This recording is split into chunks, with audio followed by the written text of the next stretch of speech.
जी। अस्सलामु अलैकुम वरहमतुल्लाहि वबरकातुहू। इन्नल हम्दलिल्लाहि नहमदुहु व नस्तईनुहु व नस्तगफिरुह व नऊज़ु बिल्लाहि मिन शुरूरि अनफुसिना व मिन सय्यिआति अअमालिना। मन यहदिहिल्लाहु फला मुदिल्ल लहु व मन युद्लिल्हु फला हादिय लहु व अशहदु अन ला इलाहा इल्लल्लाहु वहदहु ला शरीका लहु व अशहदु अन्ना मुहम्मदन अब्दुहु व रसूलुहु। अम्मा बअदु फ़इन्न खैरल हदीस किताबुल्लाह व खैरल हदी हदी मुहम्मदिन सल्लल्लाहु अलैहि वसल्लम व शर्रल उमूरि मुहदसातुहा व कुल्ल मुहदसतिन बिदअह व कुल्ल बिदअतिन ज़लालह व कुल्ल ज़लालतिन फिन्नार।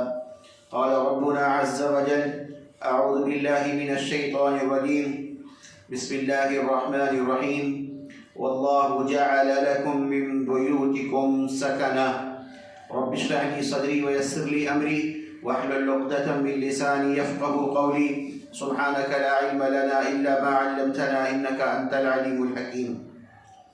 मुहतरम हज़रातुल ख़वातीन, अल फ़ुरक़ान स्टडी सेंटर की जानिब से हफ्तावारी दुरूस में आज मैं आप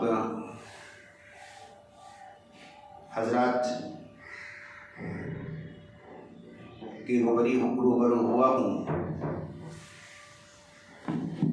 आज इंशाअल्लाह ताला एक अहम मौजू पर गुफ्तगू करने का इरादा है।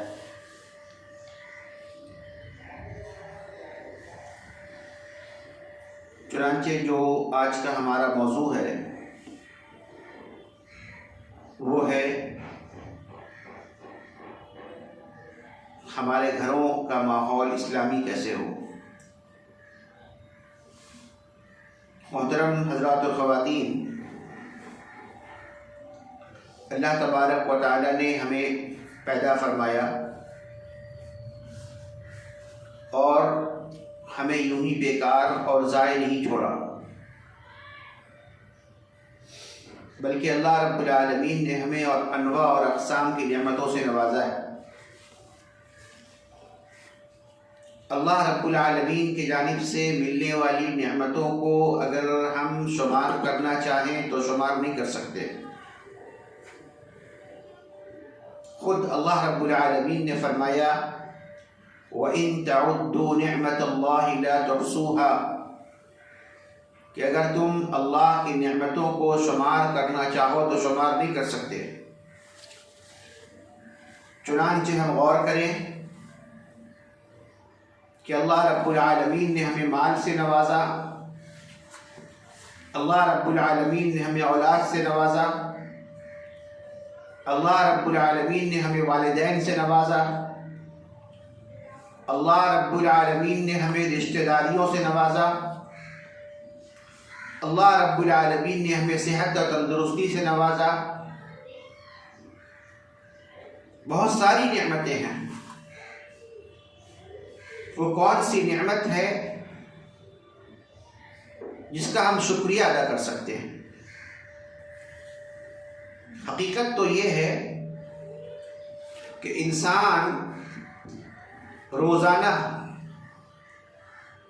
जो एक गिलास पानी पीता है ना, उस एक गिलास पानी जो नेमत है उसका भी शुक्रिया अदा नहीं कर सकता। लेकिन क्या अल्लाह रब्बुल आलमीन का शुक्रिया अदा करना ही नहीं चाहिए? कि भाई जब हम शुक्रिया अदा कर ही नहीं सकते तो क्यों करेंगे? ज़रूरत क्या उस पर जाने की? ये हमारे बस की बात ही नहीं है। कोई सरफिरा आदमी, कोई बेवकूफ़ आदमी ऐसा हो सकता है कि वो कहे कि भाई ये हमारे बस की बात ही नहीं है, इन झमेलों में पड़ना ही नहीं कि शुक्रिया अदा करो। अल्लाह की इतनी नेमत हम कहाँ किसका शुक्रिया अदा कर सकते हैं? खुद अल्लाह ने फरमाया कि शुमार नहीं कर सकते हो। तो क्या इसका मतलब ये है कि हम शुक्रिया अदा करना छोड़ दें? नहीं, अल्लाह रब्बुल आलमीन की नेमतों पर हमें उसका शुक्र बजा लाना चाहिए। और अल्लाह रब्बुल आलमीन की नेमतों पर शुक्र बजा लाने का सबसे जो बेहतरीन तरीक़ा है कि जो नेमत आपको अल्लाह रब्बुल आलमीन ने अता फरमाई है, आप उस नेमत की कदर कीजिए। ये बेहतरीन तरीक़ा है। अगर आप उसकी नेमत की नाकदरी करते हैं तो आपके लिए वबाल जान है, और अगर आप उसकी नेमत की कदर करते हैं, यही उसकी नेमत का शुक्र है। और अल्लाह रब्बुल आलमीन ने फरमाया है कि लइन शकरतुम लअज़ीदन्नकुम, अगर तुम मेरी जानिब से मिलने वाली नेमतों पर शुक्र अदा करोगे, उन नेमतों की कदर करोगे, तो अल्लाह ताला फरमाता है लअज़ीदन्नकुम, हम और ज़्यादा बढ़ा करके देंगे, मज़ीद नेमतें अता फरमाएंगे। वलइन कफ़रतुम, लेकिन नाकदरी करोगे, नाशुक्री करोगे, कुफरान नेमत करोगे, तो अल्लाह रब्बुल आलमीन ने फरमाया इन्ना अज़ाबी लशदीद, कि मेरा अज़ाब बहुत सख्त है। और कुफरान नेमत क्या है, नेमत की नाशुक्री क्या है कि इंसान उस नेमत की कदर न करे। अल्लाह रब्बुल आलमीन ने आपको सेहत अता फरमाई, तंदुरुस्ती अता फरमाई है। इस सेहत और तंदुरुस्ती को मिलने पर अल्लाह रब्बुल आलमीन को जो हम शुक्र अदा करेंगे, वो शुक्र का तरीका ये होगा कि आप इस सेहत की हिफाजत करेंगे, इस तंदुरुस्ती की हिफाजत करेंगे। इस सेहत और तंदुरुस्ती को ख़राब करने वाली जो चीज़ है या जो फितरत है, उन फितरत खबीसा से अपने आप को दूर रखेंगे। कोई इंसान नशे वाली चीज़ों का इस्तेमाल करने लगे और उसी में दिन भर गुजार रहा है, नशा वाली चीज़ों के बगैर उसकी ज़िंदगी मुश्किल हो जाए, वो चाहिए ही चाहिए उसको, उसका जिस्म उस चीज़ का आदी हो जाए, और फिर उस नशे के इस्तेमाल करने की वजह से उसके जिस्म के अंदर बीमारी आ रही है, उसकी सेहत खराब हो रही है, उसकी तंदुरुस्ती खराब हो रही है, उसका दिल खराब हो रहा है, गुर्दा खराब हो रहा है, सारी चीज़ें हो रही हैं। तो ये क्या है, नेमत की नाकदरी है। वो इंसान सेहत जैसी नेमत का शुक्र अदा नहीं कर रहा है। अगर शुक्र अदा करता तो शुक्र अदा करने की जो तरीका होता वो ये होता कि उस नेमत की हिफाजत करता, उस सेहत की हिफाजत करता, उसकी तंदुरुस्ती की हिफाजत करता। तो अल्लाह रब्बुल आलमीन की जानिब से बहुत सारी नेमतें हैं जिसको हम जानते हैं और उस पर अल्लाह रब्बुल आलमीन का शुक्र अदा करते हैं। लेकिन कुछ नेमतें ऐसी हैं जिनको हम दरअसल नेमत तसव्वुर ही नहीं करते, जिनको हम नेमत तसव्वुर ही नहीं करते। हम सोचते भी नहीं हैं कि ये भी एक नेमत है, हमको इस बात का एहसास भी नहीं होता। ये भी अल्लाह की जानिब से एक नेमत है। और वो नेमत क्या है? वो नेमत है आपका घर, जहाँ आप रहते हैं, जिसमें आप सोते हैं, उठते हैं, बैठते हैं। वो आपका अपना घर जो है ना, अल्लाह रब्बुल आलमीन की जानिब से मिलने वाली नेमतों में से एक नेमत है। आपको इस नेमत का अंदाज़ा जो है उस वक्त होगा जब आप इस ठंडी हुई सर्दी में आप बाहर निकले और रास्तों में देखेंगे फुटपाथ पर लोग चादर बिछा करके और प्लास्टिक ओढ़ करके सो करके हैं फुटपाथ पर, रेलवे स्टेशन पर और दीगर मकामात पर रास्तों में खुली छत के नीचे एक बड़ी आबादी जिंदगी गुजारती है। उसके लिए उसके सर पर छत नहीं है, यहां वो गर्मी की शिद्दत से बच सके, बरसात के पानी में भीगने से बच सके, ठिठुरती हुई सर्दी से ये अपने आप को बचा सके। इन तीनों जमाने के लिए, इन तीनों मौसम के लिए उसके सर पर छत नहीं है। जब आप निकलेंगे और बाहर जाएंगे और जब आप ऐसे लोगों को सड़कों पर, रास्तों पर, फुटपाथ पर, रेलवे स्टेशन पर और दीगर मकामात पर जब आप देखेंगे, तब आपको एहसास होगा कि अल्लाह रब्बुल आलमीन ने कितनी बड़ी नेमत आपको घर की नेमत अता फरमाई है। आपको धूप की शिद्दत महसूस होती है, आप सड़कों से भागते हैं, जल्दी से अपने घर चले जाते हैं। जरूरी नहीं कि आपके घर में एसी लगी हुई हो, भाई घर तो है चार दीवारी है, छत है, उसके ऊपर में राहत तो है, सुकून तो है। बरसात का जमाना है, आप बारिश में भीग रहे थे, फौरन घर चले जाते, महफूज हो जाते हैं आप। सर्दी के जमाने में ठिठुरती हुई सर्दी से महफूज रहते हैं। कि अल्लाह रब्बुल आलमीन ने आपको इतनी बड़ी नेमत, घर जैसी नेमत दी है, लेकिन अफसोस की बात है कि हम अपने इस नेमत पर हम बिल्कुल तवज्जो नहीं देते। बल्कि ज़रूरी है कि हम इस नेमत पर तवज्जो दें, क्योंकि अल्लाह रब्बुल आलमीन ने कुरान करीम में फरमाया है सुम्मा लतुसअलुन्ना यौमइज़िन अनिन नईम, कि हमने तुमको जो भी नेमतें दी है ना, कल क़यामत के दिन हम तुमको उन नेमत के बारे में सवाल करेंगे। अगर किसी के पास एक कमरा है, उसी में ज़िंदगी गुजार रहा है, वो भी नेमत है, उसके बारे में सवाल होगा। किसी के पास 2 BHK है, उससे भी सवाल होगा। कोई बड़े अपार्टमेंट में रह रहा है, वहाँ उससे भी सवाल होगा। हर घर वालों से घर के ताल्लुक भी सवाल होगा कि घर जैसी नेमत हमने तुमको दी थी, उस घर का, उस नेमत का तुमने हक अदा किया या नहीं किया। अब सवाल ये पैदा हो रहा है कि घर अगर नेमत है तो इस नेमत का क्या हक अदा करना है। इस नेमत का हक ये अदा करना है कि इस घर को मामूली घर न बनने दें। ये घर जहां आप रहते हैं, आप रहती हैं, जो लोग ला इलाहा इल्लल्लाह मुहम्मदुर रसूलुल्लाह पढ़ने वाले और वालियाँ हैं, जो लोग मुसलमान चेहरे से लगते हैं, मुसलमान लिबास से लगते हैं, लेकिन उनका घर मुसलमान नहीं लगता है, तो घर भी मुसलमान होना चाहिए, हमारा घर भी इस्लामी होना चाहिए। जिस तरीके से हमारी वज़ाक़त इस्लामी है, उसी तरीके से हमारा घर भी इस्लामी होना चाहिए। लिहाजा इस चीज़ पर हमें तवज्जो देने की ज़रूरत है। और मैं कुछ पॉइंट्स बयान करूँगा कि हमारा घर जो है मुकम्मल इस्लामी तौर पर कैसे हो।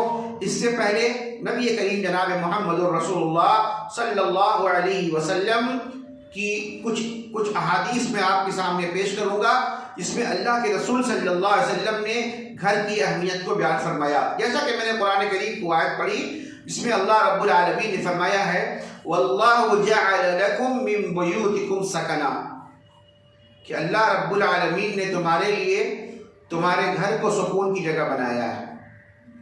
ये बड़ी बात है। अल्लाह फरमाता है कि हमने तुम्हारे घरों को तुम्हारे लिए सुकून की जगह बनाया है।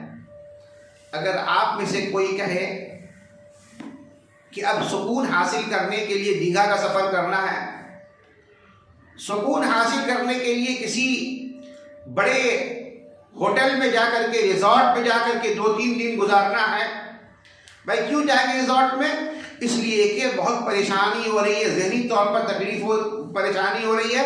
अब 2-3 दिन तक जाऊँगा छुट्टी में और किसी रिजॉर्ट में जाकर के रहूँगा 2 दिन 3 दिनों तक, ताकि सुकून हासिल हो जाए।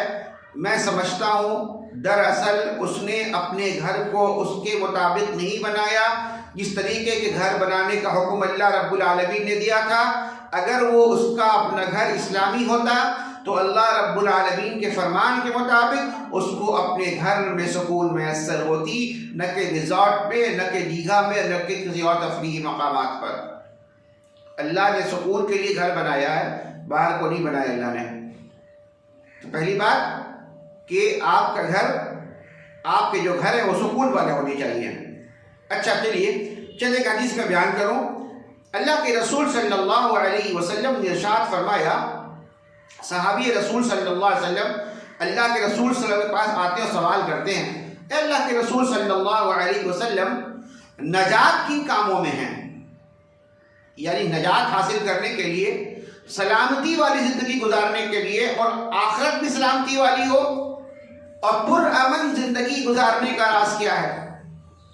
सलामती वाली और पुरअमन ज़िंदगी गुजारने की राज क्या है? ज़िंदगी गुजारने का राज क्या है? किस तरीके से ज़िंदगी पुरअमन गुजरेगी? ये सवाल किया सहाबी रसूल सल्लल्लाहु अलैहि वसल्लम ने। अल्लाह के नबी जनाब मुहम्मदुर रसूलुल्लाह सल्लल्लाहु अलैहि वसल्लम उस सहाबी को जवाब देते हैं। हदीस के अल्फाज हैं जिससे मुस्नद अहमद के अंदर यह हदीस मौजूद है। इसी तरीके से इमाम अलबानी रहमहुल्लाह ने अपना सहीहा में नकल किया इस हदीस को। फरमाया नबी करीम सल्लल्लाहु अलैहि वसल्लम ने अमलिक अलैका लिसानक वलियसअक बैतुक वबकी अला खतीअतिक। 3 कामों का हुक्म दिया है नबी सल्लल्लाहु अलैहि वसल्लम ने। उस सहाबी को 3 काम करने का हुक्म दिया और फरमाया कि अगर तुम पुरअमन जिंदगी गुजारना चाहते हो तो सुनो, 3 काम करो। क्या करो? फरमाया अमलिक अलैका लिसानक, अपनी जबान को अपने कंट्रोल में रखो। अल्लाहु अकबर। अपनी जबान को अपने कंट्रोल में रख, यानी कि इंसान जब अपने जबान को कंट्रोल में रखता है ना तो उसकी जिंदगी पुरअमन गुजरती है। अब जाहिर सी बात है, वो जबान से बदकलामी करेगा, किसी को गाली देगा, किसी की ग़ीबत करेगा, किसी की चुगली करेगा तो कोई उसकी भी चुगली करेगा, कोई उसकी भी ग़ीबत बयान करेगा। ये कोई किसी को गाली, दूसरा भी उसको गाली देगा। भाई जबान की बड़ी अहमियत है ना। अल्लाह के रसूल सल्लल्लाहु अलैहि वसल्लम ने क्या फरमाया एक हदीस के अंदर कि अगर तुम मुझे 2 चीज़ों की ज़मानत दे दो तो मैं क़यामत के दिन तुम्हें तुम्हारे लिए जन्नत की ज़मानत देने को तैयार हूँ। और वो क्या है? फरमाया अपने ज़बान और शर्मगा की इबादत करो। तो ज़बान बड़ी अहमियत वाली चीज़ है। तो अल्लाह के रसूल ने फरमाया कि अगर तुम पुरअमन जिंदगी गुजारना चाहते हो, सुनो, अमलिक अलैका लिसानक, अपने ज़बान पर कंट्रोल रख, काबू रख। और क्या? वलियसअक बैतुक, और अपने घर को अपने लिए काफी समझ। अल्लाहु अकबर। अपने घर को अपने लिए काफी समझ। तुम्हारा घर तुम्हारे लिए बेहतरीन जगह है ना, सुकून हासिल करने के लिए और बुराइयों से बचने के लिए, गुनाहों से दूर रहने के लिए अपने घर को करार पकड़ना चाहिए, अपने घर में रहना चाहिए। और क्या फरमाया रसूलुल्लाह सल्लल्लाहु अलैहि वसल्लम ने? फरमाया वबकी अला खतीअतिक, और अपने गुनाहों पर रो। जो गुनाह हम करते हैं ना, दिन भर गुनाह करते हैं। हम लोग सोचते हैं कि शायद गुनाह कभी करते होंगे, साल में कोई गुनाह कर लिया होगा हम लोगों ने। बाज़ लोगों की हालत ये है कि अगर उनसे कहा जाए कि ज़रा अपने गुनाहों पर, जो गुनाह किए उस पर तौबा करो, इस्तिग़फ़ार पढ़ो, तो वो सोचता है बैठ करके कब किया था गुनाह? अच्छा 1-1.5 साल पहले की बात है, गुनाह हुआ था। अरे भाई, हम जब जो जिंदगी गुजार रहे हैं ना, उसमें हर पल हमसे गुनाह होता है। कदम पर गुनाह लफ्ज़िशें। यही वजह है कि अल्लाह के नबी सल्लल्लाहु अलैहि वसल्लम दिन भर में 70 से ज़्यादा इस्तिग़फ़ार किया करते थे। भाई वो नबी जिनका मामला ये है कि अगले पिछले सारे गुनाह और जिनसे गुनाह सरजद होना ही मुमकिन नहीं है, उस नबी का आलम यह है कि वो दिन भर में 70 मरतबा से ज़्यादा इस्तिग़फ़ार पढ़ रहे हैं। और हम लोगों की हालत ये है कि अगर हम कहें कि गुनाहों पर रो, शर्मिंदा हो, तौबा करो, तो हम सोचते गुनाह कब किया। हमारी हालत है। तो अल्लाह के रसूल सल्लल्लाहु अलैहि वसल्लम ने उस सहाबी को 3 बातें बताई और फरमाया कि अगर तुम पुरअमन जिंदगी गुजारना चाहते हो, सलामती वाली जिंदगी गुजारना चाहते हो, 3 काम करो। अपनी ज़बान को कंट्रोल में रखो, अपने घर को काफ़ी समझो और अपने गुनाहों से दूर रहो, अपने गुनाहों पर रो। इसी तरीके से एक और हदीस है, अल्लाह के रसूल सल्लल्लाहु अलैहि वसल्लम ने इरशाद फरमाया, सलामतु रजुलि मिनल फितनति अन यल्ज़मु बैतहु। ये सहीह जामे सगीर की रवायत है। अल्लाह के रसूल सल्लल्लाहु अलैहि वसल्लम ने फरमाया कि आदमी का फितने में बचना इसी बात में को अपने घर में ठहरा रहे हैं। हम जानते हैं कि फितने का ज़माना है, हर घड़ी हर वक्त नया फितना सर उबार रहा है। अगर इन फितनों से बचना है तो लाजमी है कि वो अपने घर में करार पाएं, ज़्यादा से ज़्यादा वह घर के अंदर रहें। बस बाहर में वही वक्त सर्फ करें जो वक्त बाहर रहने का है। कामकाज में जा रहा है, ऑफिस जा रहा है, नौकरी पे जा रहा है, कारखाने जा रहा है, दुकान पर जा रहा है, कारोबारी सिलसिले में जा रहा है, माशी सिलसिले में जा रहा है, बस जितनी जरूरत बाहर रहने की उतनी बाहर रहे, काम खत्म, घर वापस चला आए। ये तरीका होना चाहिए, क्योंकि नबी सल्लल्लाहु अलैहि वसल्लम ने फरमाया है आदमी का फितने में बचना इसी में है कि वो अपने घर में ठहरा रहे। इसी तरीके से आज की हालत ये है कि मर्द हजरात तो घर से बाहर रहते हैं, बल्कि आज तो मुसलमानों की जो हालत है ना, हम सब मुस्लिम माहौल और मुस्लिम एरिया में रहने वाले हैं, पता नहीं आपके यहाँ की हालत क्या होगी। हम तो देखते हैं कि हमारे यहाँ रात को 2 बजे और 2:30 बजे रात तक सर्दी के मौसम में नौजवान लोग, मर्द लोग बाहर रहते हैं। भाई कुंवारे नहीं, शादीशुदा ही बाहर रहते हैं। 2-2 2:30 बजे रात तक घर से बाहर बैठे हुए हैं। क्या काम है बाहर में? आप शादीशुदा हो, घर में जाओ, बीवी है, बच्चे हैं घर में, हैं? नौजवानों को नहीं रहना चाहिए। ये फितने का दौर है। फितने के दौर में अगर फितने से बचना है तो घर में रहना चाहिए। अल्लाह के रसूल सल्लल्लाहु अलैहि वसल्लम ने घर में रहने का हुक्म दिया है और हम अपने औकात को बाहर गुजार रहे हैं। मर्दों की हालत ये है, तो सिर्फ मर्दों की हालत नहीं है ये, बल्कि आज के हालात में औरतों के अंदर भी फितरत पाई जाती है कि वो भी ज्यादा से ज्यादा वह घर से बाहर रहना चाहती है। अब औरतों का मामला ये है कि भाई चलो मार्केट जाना, सामान खरीदने के लिए, कपड़ा वगैरह खरीदना है, ठीक है, जरूरत है आज के हालात में। अब मुश्किल है, शौहरों का पसंद नहीं आता है, हमारी बहनों को भी, उनको खुद जाना जरूरी अभी है, ठीक है, चलिए जाइए मार्केट, महरम के साथ जाइए, बाजार जाइए, कपड़े वगैरह खरीदना है तो एक लिस्ट बना लीजिए। घर से निकलने से पहले एक लिस्ट बना लीजिए कि आज मार्केट जाएंगे तो फला फला फला फला इतना सामान खरीद करके लेकर के आना है, ठीक है। अब आप मार्केट जाइए, जैसे ही मार्केट में कदम रखें, आप जिस काम से मार्केट गई हैं उस काम को करना शुरू कर, धड़ाधड़ करना शुरू कीजिए और टिक मारते जाइए। कपड़ा ले लिया, फला ले लिया, ये ले लिया, वो ले लिया, काम खत्म, घर वापस हो गया। लेकिन हमारा मसला जो आज है ना, हमारी खवातीन का जो मसला है, बहनों का, कि अब एक बार मार्केट में काम नहीं चलता। एक मरतबा कपड़े देखने जाते हैं मार्केट, बाजार जाती कपड़ा ढूंढने के लिए, कौन सा कपड़ा लेना है। अब पूरे मार्केट में ढूंढ करके, सारे दुकान में, शॉप्स में जा करके ढूंढ करके अब घर वापस आ गई। ये एक दिन का मामला हुआ। दूसरे दिन अब वो कपड़ा खरीदने जाएंगी, तीसरे दिन फिर से वापस फिर दूसरा लेने के लिए जाएंगी। इसमें ये समझ में नहीं आ रहा, इसमें ये नुक्स निकला है। अल्लाह की बंदी, आप जिस काम से गए हैं, अल्लाह ने आपको महारत दी है कपड़े देखने की, खरीदने की, समझने की। एक बार तो खरीदिए, समझिए, अपना काम खत्म कीजिए। लेकिन हमारा आज जो मामूल बन चुका है कि हम ज्यादा से ज्यादा वक्त घर से बाहर रहना चाहते हैं, ये दुरुस्त नहीं है। दूसरी बात यह है कि आज जो नौजवान नस्ल जो अभी है, उनकी एक नई चीज पाई जा रही है। ये नौजवान नस्लों के अंदर ये चीज बहुत तेजी के साथ जहन में ये बात आ रही है, घर में बैठने से इज्जत नहीं है ना। घर में बैठेंगे, सबकी नजर में गिरे हुए रहेंगे, निकम्मा तस्वुर करेगा हमको। लड़कों को भी ये हालत, लड़कियों की भी ये हालत है। तो वो चाहते हैं कि घर से बाहर रहें, है ना। तो हमारी जो नौजवान नस्ल की लड़कियां हैं ना, इनके ध्यान में ये बात है, ज्यादा से ज्यादा वक्त अब घर से बाहर रहना है भाई, ठीक है। हाँ, कहीं जॉब मिल जाए, कहीं ये मिल जाए, मल्टीनेशनल कंपनी में, बाहर में, नहीं कुछ तो किसी शॉपिंग मॉल में 8-8 घंटे के लिए ड्यूटी देने के लिए खड़ी हो जाए जा करके।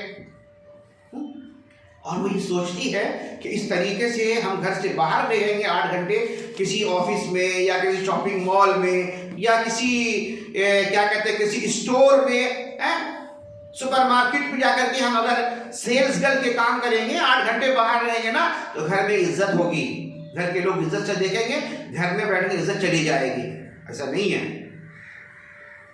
औरतों को भी अल्लाह रब्बुल आलमीन ने हुक्म दिया घरों में रहने का। बल्कि आप अगर आपको मैं बताऊं कि इस कायनात की जो सबसे पाकीज़ा हस्तियां थी ना, रसूलुल्लाह सल्लल्लाहु अलैहि वसल्लम की अज़वाज मुतहहरात, सबसे पाकीज़ा हस्तियां थी, सबसे पाकीज़ा हस्तियां जो अज़वाज मुतहहरात थी, उन अज़वाज मुतहहरात को अल्लाह रब्बुल आलमीन हुक्म दे रहा है कि वक़रना फ़ी बुयूतिकुन्ना वला तबर्रजना तबर्रुजल जाहिलियतिल ऊला। अज़वाज मुतहरात को हुक्म हो रहा है, जो नबी सल्लल्लाहु अलैहि वसल्लम की बीवियां हैं, पाकबाज बीवियां हैं, जिनकी पाकबाजी का क्या कहना, जिनकी इफ़्फ़त का, जिनकी इस्मत का क्या कहना, वो मुअज़्ज़ज़ खातून, वो पाकीज़ा हस्तियां, उनको अल्लाह तबारक व तआला फरमा रहा है वक़र्ना फ़ी बुयूतिकुन्ना, अपने घरों में करार पा करके रहें आप। हम लोगों को बुरा लगता है ना, नौजवान नस्लों को ये बात अच्छी नहीं लगती है। अरे हम लोग क्या कैदी हैं, क्या जानवर हैं? कैद में क्या हर वक्त कैद में रहेंगे, हर वक्त घर के अंदर बंद रहेंगे? बाहर निकलने के तो क्या हो जाएगा, बुराई हो जाएगी कि इतने बुरे हैं हम, हमारा अपना कोई कैरेक्टर है कि नहीं है? आप गौर करें, आप इस बात पर गौर करें कि इस कायनात की सबसे पाकबाज खातून जो है अल्लाह के रसूल सल्लल्लाहु अलैहि वसल्लम बीवियां हैं, अज़वाज मुतहरात जिनको कहा जाता है। उन अज़वाज मुतहरात को अल्लाह रब्बुल आलमीन हुक्म दे रहा है वक़र्ना फ़ी बुयूतिकुन्ना, अपने घरों में करार पा करके रहिए आप। और वो जो पाकीज़ा ख़वातीन थी ना, वो अपने घरों में रहा करती थी। वक़र्ना फ़ी बुयूतिकुन्ना वला तबर्रजना तबर्रुजल जाहिलियतिल ऊला, कि अपने घरों में आप करार पकड़े रखो और दौर जाहिलियत के तरीके से अपने ज़ेब व ज़ीनत की नुमाइश न करती फिरो। क्या हम तसव्वुर कर सकते हैं इस बात की? क्यों अज़वाज मुतहरात भी अपने ज़ेब व ज़ीनत की नुमाइश करती होंगी? जिनके पर्दे का क्या कहना? उन अज़वाज मुतहरात को इतनी सख्त तरीन ताकीद की जा रही है, हमारा और आपका क्या आलम है? अल्लाह रब्बुल आलमीन ने फरमाया औरतों को अज़वाज मुतहरात के ज़मन में बात आई है, लेकिन हुक्म आम है, तमाम लोगों के लिए है कि वो अपने घरों में करार पा करके रखें। क्यों? जब औरत बाहर निकलती है ना तो बड़ा फितना पैदा होता है। जब कोई औरत घर से बाहर निकलती है तो अपने साथ फितने का सामान लेकर के निकलती है। अल्लाह के नबी सल्लल्लाहु अलैहि वसल्लम ने फरमाया अल-मरअतु औरा, कि औरत क्या है? पर्दा है। औरत क्या है? औरत मुकम्मल पर्दा है। वअन्नहा इज़ा खरजत इस्तशरफहा शैतान, और फरमाया रसूलुल्लाह सल्लल्लाहु अलैहि वसल्लम ने, और जब वो निकलती है घर से बाहर, जब वो घर से बाहर निकलती है तो शैतान उसका पीछा करता है, शैतान उसका पीछा करता है। अब शैतान नुमा इंसान भी सामने में रहते हैं, आपके दरवाजे पर खड़े हैं, आपके मोड़ में खड़े हैं, चौराहे पर खड़े हैं, शादी हॉल में खड़े हैं, है ना, शॉपिंग मॉल में खड़े हैं पीछा करने के लिए, है ना। शैतान नुमा इंसान आपके सामने चल रहा है, फिर रहा है। तो अल्लाह के रसूल ने सल्लल्लाहु अलैहि वसल्लम ने फरमाया कि औरत पर्दा है, और जब वो निकलती है तो शैतान उसका पीछा करता है। और फरमाया रसूलुल्लाह सल्लल्लाहु अलैहि वसल्लम ने, बहुत ही प्यारी बात है, इस पर गौर कीजिएगा, फरमाया रसूलुल्लाह सल्लल्लाहु अलैहि वसल्लम ने वइन्नहा अक़रबु मा यकूनु इलल्लाहि वहिय फ़ी क़अरि बैतिहा। सहीह खुज़ैमा वगैरह की रिवायत है ये, और सही हदीस है ये। अल्लाह के रसूल सल्लल्लाहु अलैहि वसल्लम ने इरशाद फरमाया कि उस वक्त औरत अल्लाह तबारक व तआला के बहुत ज़्यादा करीब होती है। औरत अल्लाह रब्बुल आलमीन के उस वक्त बहुत ज़्यादा करीब होती है जब वो अपने घर के अंदर होती है। यानी कि पता चला कि औरत का, ख़वातीन का अपने घरों में मौजूद रहना, अपने घरों में करार पाना अल्लाह रब्बुल आलमीन की तक़र्रुब के उसूल का ज़रिया है। और हम जानते हैं कि हम में का हर शख्स, हर मोमिन, हर मोमिना तक़र्रुब इलाही को हासिल करने के लिए फ़िक्रमंद रहता है। मोमिन इस बात के लिए फ़िक्रमंद होता है कि वो अल्लाह रब्बुल आलमीन का तक़र्रुब कैसे हासिल करे। और अल्लाह रब्बुल आलमीन के तक़र्रुब को हासिल करने के लिए हम रोज़ाना 5 औक़ात में नमाज़ों का एहतमाम करते हैं, रोज़ों का एहतमाम करते हैं, नवाफिल का एहतमाम करते हैं। नफली इबादत के ज़रिए से मोमिन अल्लाह के करीब हो जाता है। नफली इबादत के ज़रिए से मोमिन अल्लाह के करीब हो जाता है। लिहाजा हम नवाफिल का एहतमाम करते हैं, तहज्जुद का एहतमाम करते हैं, नफली रोज़े का एहतमाम करते हैं, नफली सदक़ात और खैरात का एहतमाम करते हैं, क्योंकि इन तमाम दो चीज़ें हैं ना, ये जो सारे आमाल हैं, इन सारे आमाल के ज़रिए से एक मोमिन अल्लाह का तक़र्रुब हासिल कर लेता है।